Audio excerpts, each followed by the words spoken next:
જો ભાઈ એક વાત ખાનગી કહી દઉં, સવિસ્તર ઉત્તર જોવા જઈ રહ્યા છે આપણે. સવિસ્તર ઉત્તર સમજો કે વિકાસશીલ અર્થતંત્રના લક્ષણો. ભાઈ એક વાત શાંતિથી પૂછું, તમને ખ્યાલ આવે છે ને બધાને? હા, અને જરા મોઢું હસતું રાખો, આટલું બધું ગંભીર ના રાખો. ઓકે બેટા, જો ફરી સમજો બેટા કે વિકાસશીલ દેશો, જે વિકાસશીલ દેશો છે એના લક્ષણો જોઈશું આપણે.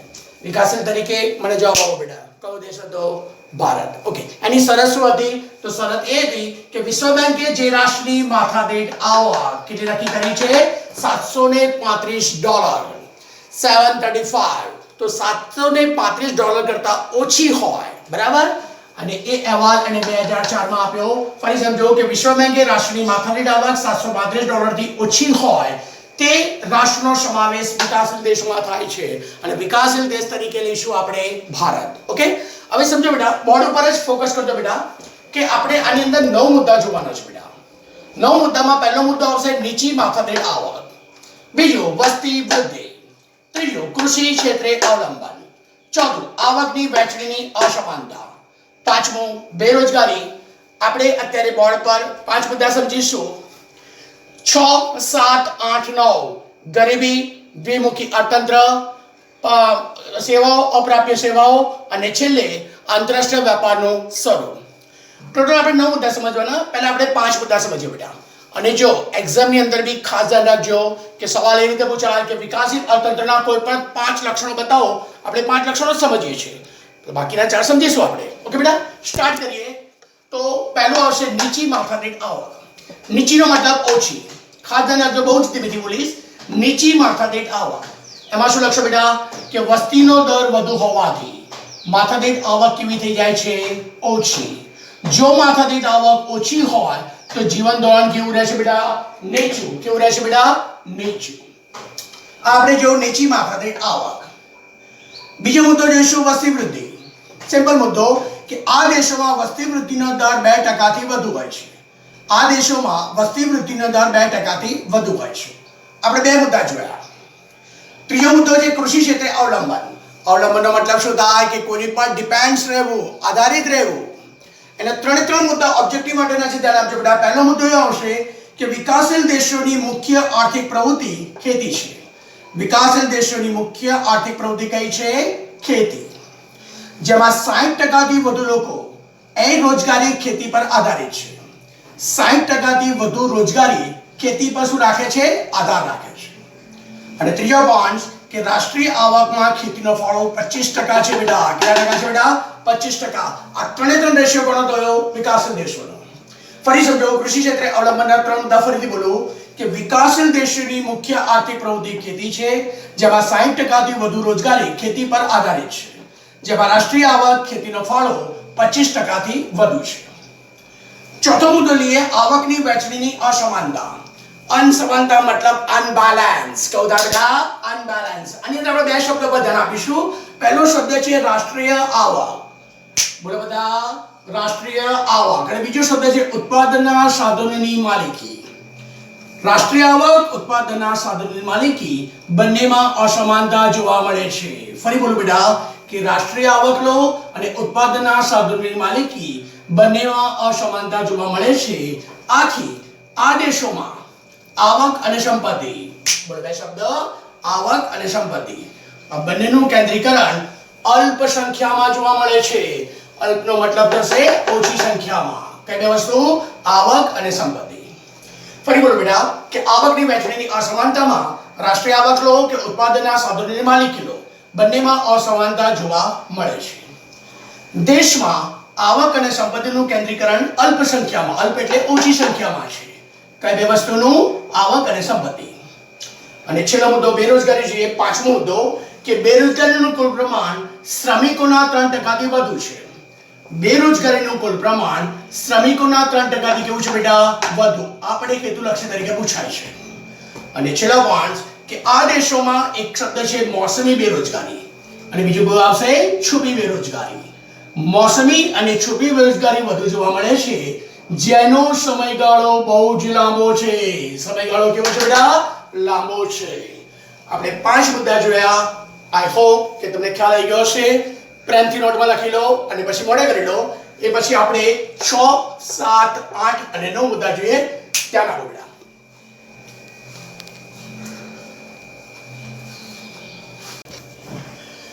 બેટા 5 લક્ષણો જોઈ ગયા. હવે આપણું લશ્કર ધીમે ધીમે આગળ વધે છે. છઠ્ઠા પોઈન્ટ તરફ. છઠ્ઠો પોઈન્ટ છે ગરીબી. સાતમા પોઈન્ટ છે દ્વિમુખી અર્થતંત્ર. 7 પાયાની અપ્રાપ્ય સેવાઓ અને છેલ્લે આંતરરાષ્ટ્રીય વેપારનું સ્વરૂપ. તો બેટા આપણે 5 મુદ્દા જોયા હતા. હવે જઈ રહ્યા છે છઠ્ઠા મુદ્દા તરફ. તો ગરીબીમાં 2 મુદ્દા કેવી રીતે જોવાના બેટા? કે આ દેશોમાં ગરીબીનું પ્રમાણ કુલ વસ્તીના 3 ભાગ જેટલું છે. ખાસ ધ્યાન રાખજો બેટા કે 3 ભાગ જેટલું એટલે આ ઓબ્જેક્ટિવ બની ગયું બેટા. ફરી સમજો કે આ દેશોમાં ગરીબીનું પ્રમાણ કુલ વસ્તીના કેટલા ભાગ જેટલું છે? 3 ભાગમાં. અને આ દેશોમાં ગરીબીનું પહેલું કારણ તીવ્ર બેરોજગારી અને બીજું આવકની અસમાન વહેંચણી જવાબદાર છે. ફરી સમજો બેટા કે ગરીબી માટે પહેલો મુદ્દો કે આ દેશોમાં ગરીબીનું પ્રમાણ કુલ વસ્તીના 3 ભાગ જેટલું છે. આ દેશોમાં ગરીબીનું પહેલું કારણ તીવ્ર બેરોજગારી. તીવ્રનો મતલબ ઘણી બધી બેરોજગારી, જો લોકો નોકરી વિના ફરે છે બેટા. અને બીજું આવકની અસમાન વહેંચણી. પહેલું કારણ તીવ્ર બેરોજગારી, બીજું કારણ આવકની અસમાન વહેંચણી જવાબદાર છે. કોના માટે મિત્રો? ગરીબી માટે. પોઈન્ટ્સ આગળ આવે દ્વિમુખી અર્થતંત્ર. એમાં દ્વિમુખીમાં દ્વિનો અર્થ શું થાય? બે મુખવાળું અર્થતંત્ર છે. કેવી રીતે? તો પહેલું તો ઓબ્જેક્ટિવ મસ્ત બની જાય બેટા કે આ દેશોમાં અર્થતંત્રનું સ્વરૂપ ખાલી જગ્યા છે. તો જવાબ શું આવશે? દ્વિમુખી. બોલતા રહો બેટા. આ દેશોમાં અર્થતંત્રનું સ્વરૂપ કેવું છે? દ્વિમુખી. હવે ધીમેથી બોલીશ કે ગ્રામ્ય ક્ષેત્રોમાં અથવા ગ્રામ્ય વિસ્તારોમાં પહેલું તો પછાત ખેતી છે. ત્યાં આગળ સાધનો કેવા થઈ ગયા છે? જૂના. પછાત માળખું છે. ઓછું ઉત્પાદન થાય છે. અને તીવ્ર શું જોવા મળે છે? ગરીબી. અને એને કારણે બેરોજગારી પ્રવર્તે છે. આ બધાને કારણે શું પ્રવર્તે છે? બેરોજગારી. ફરી સમજો કે દ્વિમુખી અર્થતંત્રમાં 2 મુદ્દા કે આ દેશોમાં અર્થતંત્રનું સ્વરૂપ દ્વિમુખી છે. ગ્રામ્ય વિસ્તારમાં જાઓ તો પછાત ખેતી, જૂના યંત્રો, પછાત માળખું, ઓછું ઉત્પાદન અને તીવ્ર શું છે બેટા? ગરીબી. આને કારણે વ્યાપક શું પ્રવર્તે છે? બેરોજગારી. એ પછી આવે પાયાની અપ્રાપ્ય સેવાઓ. પાયાની મિત્રો શું થાય બેટા? કે જીવન જરૂરિયાતની વસ્તુઓ. ઓકે, કે આ દેશોમાં આંતરમાળખાકીય સેવાઓ. અહીંયા મેં ડેશ કર્યું છે. ડેશનો મતલબ જેમ કે આ દેશોમાં આંતરમાળખાકીય સેવાઓ કઈ કઈ આવે? તો પરિવહન, બંદરો, વીજળી, બેન્કિંગ, શિક્ષણ. 5 શબ્દો: પરિવહન, બંદરો, વીજળી, બેન્કિંગ અને શિક્ષણ. આ તમામ પ્રકારની સેવાઓ ઉચ્ચ ગુણવત્તાવાળી હોતી નથી. કેવી નથી હોતી બેટા? ઉચ્ચ ગુણવત્તાવાળી. આથી આ દેશોમાં વિકાસ કેવો થાય છે? અવરોધાય છે. વિકાસ કેવો થાય છે બેટા? અવરોધાય છે. ફટાફટ પરથી પડી જાઓ કે પાયાની અપ્રાપ્ય સેવાઓમાં આ દેશોમાં આંતરમાળખાકીય સેવાઓ જેવી કે પરિવહન, બંદરો, વીજળી, બેન્કિંગ, શિક્ષણ. પરિવહન, બંદરો, વીજળી, બેન્કિંગ અને શિક્ષણ. તમામ સેવાઓ ઉચ્ચ ગુણવત્તાવાળી હોતી નથી. આ દેશોમાં વિકાસ શું થાય છે? અવરોધાય છે. And last point. હવે છેલ્લો એટેક 9મા પોઈન્ટ ઉપર કે આંતરમાળખાકીય વેપારનું સ્વરૂપ કેવું? બહુ સિમ્પલ. ડબલ સ્ટાન્ડર્ડ થઈ ગયું બેટા. જો બેટા કે આ દેશોમાં ખેત ઉત્પાદનની નિકાસ થાય છે. એટલે તે નિકાસનો ભાવ કેવો હોય છે? નીચો, ઓછો હોય છે. એટલે નિકાસની કમાણી કેવી થાય? ઓછી. સમજો કે ભાઈ 100 કિલો બટાકા, 500 કિલો બટાકા કે 1000 કિલો બટાકા આપણે બહારના દેશોમાં મોકલ્યા. તો ભાઈ બટાકાનો ભાવ આવીને આવે કેટલો? તો નિકાસની કમાણી આપણી કેવી થઈ જાય? ઓછી. સામે શું છે? જો કે આ દેશોમાં ઔદ્યોગિક ઉત્પાદનના સાધનો છે એ કેવા છે? ઓછા.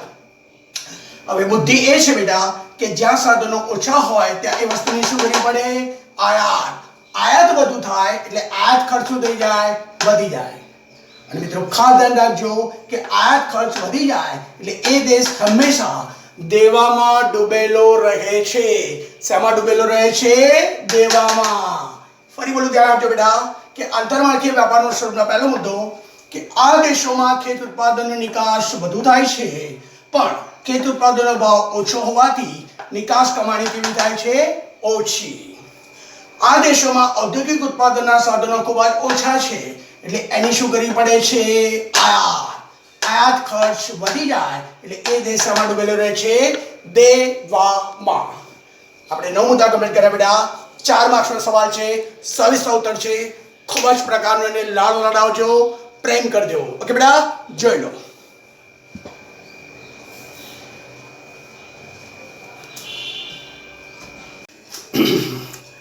બેટા આપણે સાવિસ્તા ઉત્તર જોઈ ગયા, વિકાસશીલ અર્થતંત્રના લક્ષણો અને 9 મુદ્દા જોયા.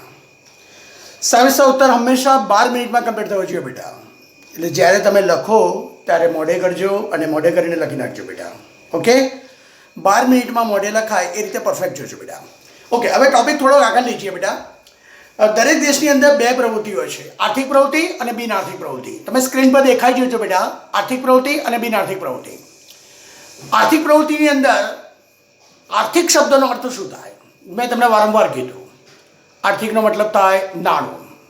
મતલબ નાણાં માટે જે પ્રવૃત્તિ કરવામાં આવે અને આર્થિક પ્રવૃત્તિ કહેવાય. તો વ્યાખ્યા આ રીતે બનશે બેટા કે આવક મેળવવાના કે ખર્ચ કરવાના હેતુથી કરવામાં આવતી પ્રવૃત્તિ. ફરી જોઈ લો કે આવક મેળવવાના કે ખર્ચ કરવાના હેતુથી કરવામાં આવતી પ્રવૃત્તિ. એમાં એક્ઝામ્પલ તરીકે લઈએ તો ડૉક્ટર આવે, વકીલ આવે, શિક્ષક આવે, ખેડૂત આવે કે જે કાર્ય કરીને પૈસા મેળવે છે એને આર્થિક પ્રવૃત્તિ કહેવાય. બાજુમાં જોઈ શકો છો કે બિન આર્થિક પ્રવૃત્તિ કોને કહેવાય? કે જે પ્રવૃત્તિનો હેતુ આવક મેળવવાનો કે ખર્ચ કરવાનો ન હોય. ફરી સમજો બેટા કે જે પ્રવૃત્તિનો હેતુ આવક મેળવવાનો કે ખર્ચ કરવાનો ન હોય તેને બિન આર્થિક પ્રવૃત્તિ કહેવાય છે. એમાં એક્ઝામ્પલ તરીકે તમે જુઓ બેટા કે એક માતા છે એ બાળકનો ઉછેર કરે છે, પ્રવૃત્તિ કરે છે પણ તેને નાણાં નથી મળતા એટલે એને બિન આર્થિક પ્રવૃત્તિ કહેવાય. હવે આ પ્રવૃત્તિને 3 ક્ષેત્રોમાં વહેંચવામાં આવે છે. નીચે જો બેટા 3 ક્ષેત્રો આપેલા છે, પ્રાથમિક ક્ષેત્ર, માધ્યમિક ક્ષેત્ર, સેવા ક્ષેત્ર. તમને કદાચ ખ્યાલ હોય તો ધોરણ 8ની અંદર આપણે ભણી ગયા છે બેટા. ફરી સમજો કે 3 ક્ષેત્રો છે, પ્રાથમિક ક્ષેત્ર, માધ્યમિક ક્ષેત્ર, સેવા ક્ષેત્ર. એનું સુંદર મજાનું આપણે એક ઉદાહરણ જોઈને પછી આપણે નીચેના પોઈન્ટ જોઈએ કે પ્રાથમિક ક્ષેત્ર કોને કહેવાય બેટા? કે જમીનમાંથી જે લોખંડ મળે છે, લોખંડ બહાર કાઢીએ એટલે પ્રાથમિક ક્ષેત્ર થયું. એ લોખંડમાંથી આપણે શું બનાવ્યું? તો મશીન બનાવ્યા, યંત્રો બનાવ્યા એટલે માધ્યમિક ક્ષેત્ર થયું. અને એ મશીન બનાવ્યા પછી આપણે બજારમાં વેચાયું એટલે કયું ક્ષેત્ર થાય? સેવા ક્ષેત્ર. શું થાય બેટા? સેવા ક્ષેત્ર. ઓકે, હવે આ 3 મુદ્દા 2 માર્ક્સમાં છે બેટા કે પ્રાથમિક ક્ષેત્રમાં કઈ કઈ પ્રવૃત્તિ આવે, માધ્યમિક ક્ષેત્રમાં કઈ કઈ પ્રવૃત્તિ આવે અને સેવા ક્ષેત્રમાં કઈ કઈ પ્રવૃત્તિનો સમાવેશ થાય છે. ખાસ ધ્યાન રાખજો બેટા કે પ્રાથમિક ક્ષેત્રની અંદર પહેલું આવશે ખેતી, એની સાથે સંકળાયેલી કઈ પ્રવૃત્તિઓ. બીજું પશુપાલન, ત્રીજું મત્સ્ય ઉદ્યોગ, મરઘા બતકા ઉછેર, કાચી ધાતુનું ખોદકામ, જંગલોમાં મળતી પેદાશો. આ દરેક પ્રવૃત્તિ પ્રાથમિક ક્ષેત્રમાં આવે છે. બીજું ક્ષેત્ર જોઈએ માધ્યમિક ક્ષેત્ર. એમાં નાના ઉદ્યોગો અને મોટા ઉદ્યોગો તો ખરા જ, આ ઉપરાંત દરેક ક્ષેત્રનું બાંધકામ, વીજળી, ગેસ અને પાણીનો પુરવઠો. સામે સેવા ક્ષેત્રમાં જુઓ કે વેપાર, સંદેશા વ્યવહાર, હવાઈ તથા દરિયાઈ માર્ગો, શિક્ષણ, આરોગ્ય અને બેન્કિંગ, વીમા કંપની, પ્રવાસ અને મનોરંજન. ઓકે, 2 માર્ક્સના તો સવાલ ખરા જ બેટા. પ્રાથમિક, માધ્યમિક અને સેવા 2 માર્ક્સના તો સવાલ ખરા જ, પણ ઓબ્જેક્ટિવમાં આ રીતે પૂછાય. તમને એવું પૂછાય કે વીજળી કયા ક્ષેત્રમાં આવે છે? તમને 3 ઓપ્શન આપે, પ્રાથમિક, માધ્યમિક, સેવા ક્ષેત્ર. તો જવાબ શું લખા બેટા? માધ્યમિક. એવું પણ પૂછાય કે શિક્ષણ કયા ક્ષેત્રમાં આવે? તો સેવા ક્ષેત્રમાં. મત્સ્ય ઉદ્યોગ શેમાં આવે બેટા? તો પ્રાથમિક ક્ષેત્રમાં. તમને એવું પણ પૂછે કે પ્રાથમિક ક્ષેત્રની મુખ્ય પ્રવૃત્તિ કઈ? તો જવાબ આવશે ખેતી. ખ્યાલ આવે બેટા? ચલો, નોટની અંદર સુંદર અક્ષરે આ લખી નાખો બેટા. Okay, start. ચાલો મિત્રો, હવે આપણા યુદ્ધને આગળ ધપાઈએ બેટા. હવે શું આવશે આપણી સામે? જો આપણે આર્થિક પ્રવૃત્તિ, બિન આર્થિક પ્રવૃત્તિ જોયું તો 3 ક્ષેત્રો થઈ ગયા, પ્રાથમિક ક્ષેત્ર, માધ્યમિક ક્ષેત્ર, સેવા ક્ષેત્ર. એ પછી કોઈ બી કાર્ય કરવા માટે ઉત્પાદન થતું હોય તો એના કુલ 4 સાધનો હોય છે બેટા. આ 4 સાધન ના હોય તો ઉત્પાદન શક્ય નથી. પહેલું સાધન જોઈએ જમીન, બીજું જોઈએ મૂડી, ત્રીજું શ્રમ અને ચોથું નિયોજન. નિયમે નિયોજક શબ્દ લખ્યો છે એ પછી જોઈએ. ફરી સમજો કે ઉત્પાદનના 4 સાધનો જમીન, મૂડી, શ્રમ, નિયોજન. એમાં જમીન કોને કહેવાય બેટા? અર્થશાસ્ત્રની ભાષામાં. જો બેટા ખાસ ધ્યાન રાખજો કે ભૂગોળ અને અર્થશાસ્ત્રમાં જમીનની વ્યાખ્યા અલગ અલગ છે. ખાસ ધ્યાન રાખજો કે અર્થશાસ્ત્રમાં જમીનની વ્યાખ્યા બોલી રહ્યો છું કે જમીન એટલે તમામ પ્રકારની કુદરતી સંપત્તિ, જેમાં જંગલો, નદીઓ, પર્વત અને ખનીજોનો સમાવેશ થાય છે. 4 શબ્દ: જંગલો, નદીઓ, પર્વતો અને ખનીજો. આ 4ને જમીન કહેવાય અને જમીન ઉત્પાદનનું કુદરતી સાધન છે. જમીન એ ઉત્પાદનનું કુદરતી સાધન છે. મૂડી કોને કહેવાય? જો બોર્ડમાં હમણાં પૂછાયું બેટા કે ઉત્પાદનની પ્રક્રિયામાં ઉપયોગમાં લેવાતા માનવ સર્જિત સાધનો એટલે મૂડી. ફરી સમજો, મૂડીની વ્યાખ્યા એકદમ શાંતિથી કે ઉત્પાદનની પ્રક્રિયામાં ઉપયોગમાં લેવાતા તમામ પ્રકારના માનવ સર્જિત સાધનોને શું કહેવાય? મૂડી. એક્ઝામ્પલ તરીકે યંત્રો, ઓજારો, મકાનો. ઓકે, તમામ પ્રકારની મૂડી કહેવાય બેટા. શ્રમ કોને કહેવાય બેટા? કે ભૌતિક વર્તનની અપેક્ષાએ કરવામાં આવતા શારીરિક કે માનસિક કાર્યને શ્રમ કહેવાય છે. સ્ટાર્ટ કરીએ કે ભૌતિક વર્તનની અપેક્ષા. ભૌતિક વર્તન કોને કહેવાય બેટા? કે પૈસા મેળવવા માટે, નાણાં મેળવવા માટે, નફો મેળવવા માટે. તો ભૌતિક વર્તનની અપેક્ષાએ જે કરવામાં આવતું શારીરિક અને માનસિક કાર્ય હોય એને શ્રમ કહેવાય. નીચે એક ઓબ્જેક્ટિવ બનશે કે ખાલી જગ્યા ઉત્પાદનો સજીવ સાધન છે, તો જવાબ આવે શ્રમ. કયો આવશે બેટા? શ્રમ. ઓકે, હવે નિયોજન જોઈએ. અહીંયા બે વ્યાખ્યા બનશે. નિયોજન કોને કહેવાય અને નિયોજક કોને કહેવાય બેટા? નિયોજનની વ્યાખ્યા બોલી જાઓ કે ભૂમિ, મૂડી, શ્રમ અથવા જમીન, કે જમીન, મૂડી અને શ્રમ આ ત્રણેય ઉત્પાદનના સાધનને જોડવાની કામગીરી એટલે નિયોજન. ફરી સમજો કે જમીન, મૂડી, શ્રમ આ ઉત્પાદનના સાધનને જોડવાની જે કામગીરી છે એને નિયોજન કહેવાય. નિયોજક કોને કહેવાય બેટા? કે જે ભૂમિ, મૂડી અને શ્રમ આ ત્રણેય ઉત્પાદનના સાધનોને જોડીને આર્થિક જોખમ ખેડીને જે ઉત્પાદન કરે તે વ્યક્તિને નિયોજક કહેવાય. ભૂમિ, મૂડી, શ્રમ ઉત્પાદનના સાધનોને જોડવાનું અને આર્થિક જોખમ ખેડીને જે ઉત્પાદન કરે તે વ્યક્તિને શું કહેવાય? નિયોજક. ફરી સમજો બેટા કે ઉત્પાદનના આપણે 4 સાધનો જોયા: જમીન, મૂડી, શ્રમ અને નિયોજન. આ સુંદર અક્ષરે મોઢે કરીને એક એક વ્યાખ્યા લખી નાખજો બેટા. ઓકે, આગળ જોઈએ બેટા.